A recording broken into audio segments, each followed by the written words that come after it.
কেমন আছেন সবাই? আশা করি সবাই খুবই ভালো আছেন।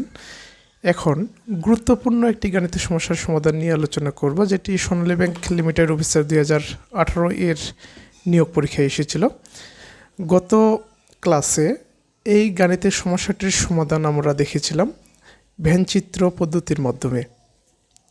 আপনারা পূর্বের ক্লাসটি দেখবেন।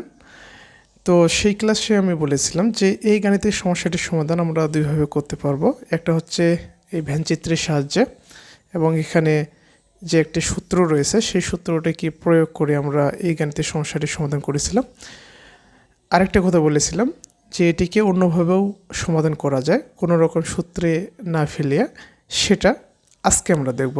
তো ভ্যানচিত্রের সাহায্যে কীভাবে আমরা সমাধান করেছিলাম সেটি দেখার জন্য আপনারা পূর্বের ক্লাসটি অবশ্যই দেখে আসবেন।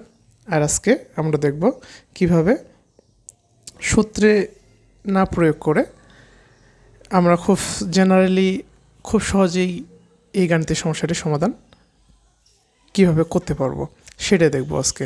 তো আজকের ক্লাসটি অবশ্যই শুরু থেকে শেষ পর্যন্ত দেখবেন, কেননা এই রিলেটেড গাণিতিক সমস্যাগুলো চাকরির জন্য খুবই গুরুত্বপূর্ণ।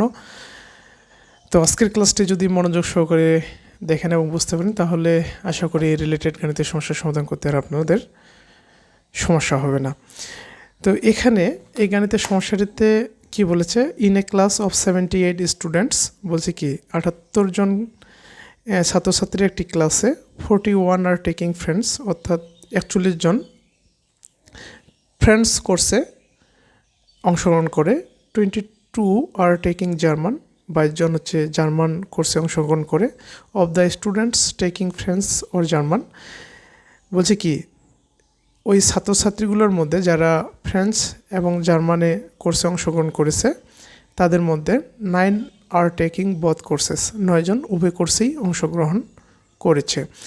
How many students are not enrolled in either course, বলছে কি যে কতগুলো স্টুডেন্ট কোনো কোর্সেই অংশগ্রহণ করেনি সেটাই আমাদেরকে নির্ণয় করতে হবে।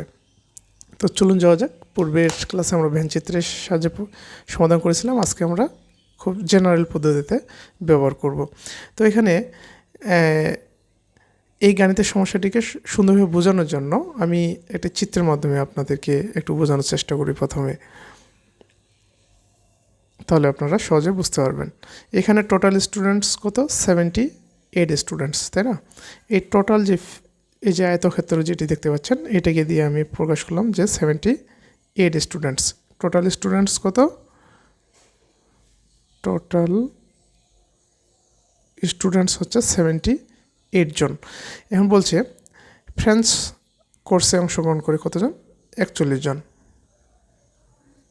তো আমি এই যে এই সার্কেলের মাধ্যমে আমি দেখানোর চেষ্টা করছি যে এখানে 41 জন স্টুডেন্টস রয়েছে যারা ফ্রেঞ্চ কোর্সে অংশগ্রহণ করেছে, এবং বলছে কি 22 জন কোন কোর্সে অংশগ্রহণ করে, জার্মান কোর্সে।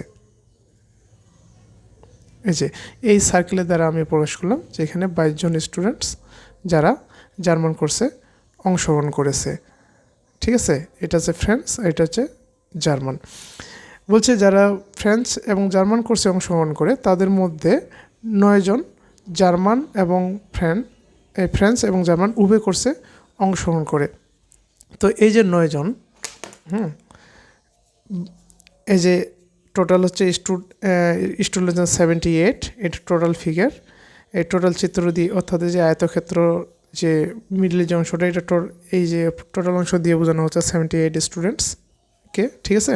তাদের মধ্যে 41 জন ফ্রেঞ্চ, এই প্রথম সার্কেল দিয়ে বোঝানো হলো যে এখানে 41 জন ফ্রেঞ্চ কোর্সে অংশগ্রহণ করছে, এটা দিয়ে 22 জন জার্মান কোর্সে অংশগ্রহণ করেছে।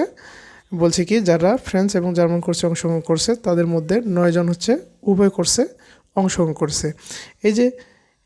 এই যে দেখেন এই ফ্রেঞ্চ এবং জার্মানের যে কমন যে অংশটা, এটা দিয়ে অর্থাৎ এখানে যে স্টুডেন্টগুলো পড়ে সেই স্টুডেন্টগুলো কয়জন, 9 জন। এই 9 জন স্টুডেন্ট ফ্রেঞ্চ এবং জার্মান উভয় কোর্সেই অংশগ্রহণ করেছে। এখন কতগুলো স্টুডেন্টস কোনো কোর্সেই অংশগ্রহণ করেনি সেটা আমাদের দেখাতে হবে। এখন এই যে এটা এই অংশের মধ্যে যে ছাত্রছাত্রীরা পড়ে, এই অংশের মধ্যে যে ছাত্রছাত্রীরা পড়ে, এই অংশের মধ্যে যে ছাত্রছাত্রীরা পড়ে, এই 3 অংশের মধ্যে যে ছাত্রছাত্রীগুলো পড়ে এই ছাত্রছাত্রীগুলো হয় ফ্রান্স, না হয় জার্মান, না হয় ফ্রান্স জার্মান উভয় কোর্সে অংশগ্রহণ করেছে। কিন্তু আমরা এই যে 78 স্টুডেন্টকে আমরা কিভাবে এই চিত্র দিয়ে প্রকাশ করেছি, তাই না? তার মানে এই যে এই ফিগারের বাইরে যে ছাত্রছাত্রীরা আছে এই ছাত্রছাত্রীরার সংখ্যাটাই হলো তাদের সংখ্যা যারা কোনো কোর্সে অংশগ্রহণ করেনি। আবার বলছি, এই যে এই 3 চিত্রের বাইরে যে ছাত্রছাত্রীর যে সংখ্যা এই ছাত্রছাত্রীরা কোনো কোর্সে অংশগ্রহণ করেনি। তাহলে এদের সংখ্যাটা আমরা কীভাবে নির্ণয় করব? দেখেন, টোটাল স্টুডেন্ট তো 78, এটা আমরা জানি। এখন কথা হচ্ছে 41 স্টুডেন্টস কী করে ফ্রেঞ্চ কোর্সে অংশগ্রহণ করেছে। এই যে 41 বলতে কি এই টোটালটাকে বোঝানো হয়। 41 বলতে এটা টোটালটাই। এখন এই 41-এর মধ্যে কিছু স্টুডেন্ট আছে যারা জার্মান কোর্সে অংশগ্রহণ করেছে। এই জন্য আমরা যে কাজটা করব, যেহেতু এই অংশ মিলিয়ে কি 2 অংশ মিলিয়ে হচ্ছে 41, আর এখানে যারা এই 41-এর মধ্যে এখানে যারা পড়ে তারা ফ্রান্স এবং জার্মান উভয় কোর্সে অংশগ্রহণ করে। সেজন্য আমরা কাজ করব কি এই টোটাল যে ফ্রান্স কোর্সে অংশগ্রহণ করে তাদের মধ্যে থেকে আমরা এই অংশটা বাদ দেব। কোন অংশটা? এই 41-এর মধ্যে থেকে এই অংশটা বাদ দেব। তার মানে কি 41 থেকে কত বাদ যাবে? 9 বাদ যাবে। যদি 41 থেকে 9কে আমরা বাদ দিই, অর্থাৎ এই অংশটা বাদ দিই, তাহলে আমরা কি বলতে পারি শুধুমাত্র কি এই অংশটা শুধুমাত্র কি ফ্রান্স কোর্সে অংশগ্রহণ করেছে। এটাই আমরা লিখব যে শুধুমাত্র কি শুধুমাত্র এই যে ফ্রান্স কোর্সে অংশগ্রহণ শুধুমাত্র ফ্রান্স কোর্সে অংশগ্রহণ করে কতজন ছাত্রছাত্রী? তাহলে এই টোটাল হচ্ছে 41 থেকে 9 বাদ দিই, তাহলে কি ফ্রান্স কোর্সে শুধুমাত্র অংশগ্রহণ করে, তাহলে বিয়োগ করে যে 9 আছে 11 2 এগুলো 1 32 জন। শুধুমাত্র ফ্রান্স কোর্সে অংশগ্রহণ করে কতজন? 32 জন। তার মানে কি এখানে যে অংশটা এই যে অংশটা শুধুমাত্র এই অংশটা হচ্ছে কি এই অংশটার মধ্যে আছে কতজন? 32 জন। এই 32 জন শুধুমাত্র ফ্রান্স কোর্সে অংশগ্রহণ করে। তারপর একইভাবে দেখি শুধুমাত্র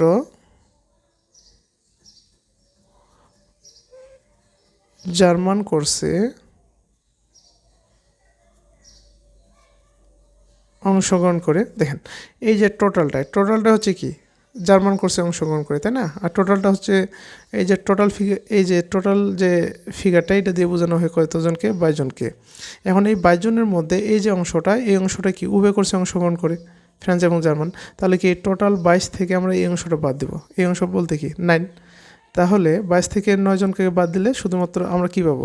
শুধুমাত্র জার্মান কোর্সে অংশগ্রহণ করে তাদের সংখ্যাটা পাবো। তাহলে দেখেন 9 আছে 12 নাগাল কত? 3, আর দেখলো 1 আছে 2 নাগাল 1। এই 13 জন শুধুমাত্র কি জার্মান কোর্সে অংশগ্রহণ করে। তাহলে দেখেন এটা হচ্ছে কি এই শুধুমাত্র এই যে ফ্রান্স কোর্সে অংশগ্রহণ করে 32 জন, শুধু জার্মানে অংশগ্রহণ করে হচ্ছে কি 13 জন, আর ফ্রান্স এবং জার্মান উভয় কোর্সে অংশগ্রহণ করে কতজন? 9 জন। তাহলে আমরা এইভাবে লিখতে পারি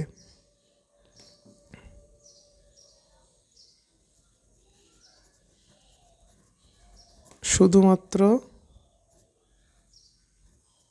ফ্রান্স